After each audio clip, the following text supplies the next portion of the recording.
పాప బర్త్డే ఉంది, చాలా బాగా సెలబ్రేట్ అయ్యింది, చాలా బాగా చేసుకున్నాము. మా పాప చాలా సంతోషపడ్డది. మీరెవరు బ్లెస్ చేయలేదండి. చూడండి మీరే తను ఎంత హ్యాపీగా ఫీల్ అయ్యిందో. చూపిస్తా.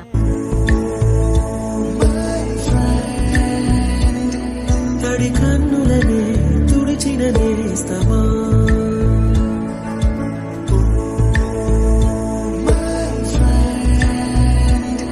పొడి తుడుకులలో నిలిచిన స్నేహమా. చూసారా, తను చాలా హ్యాపీగా ఫీల్ అయింది. తన ఫ్రెండ్స్ వచ్చారు, తనకు గిఫ్ట్స్ ఇచ్చారు, అండ్ చాలా అంటే చాలా హ్యాపీగా ఫీల్ అయ్యారండి.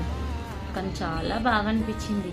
మీరందరూ కూడా బ్లెస్ చేయాలని కోరుకుంటున్నాను. ఓకేనా? Please please please please subscribe చేసుకోండి, లైక్ చేయండి, షేర్ చేయండి, కామెంట్ చేయండి. ఓకేనా? Thank you. బాయ్.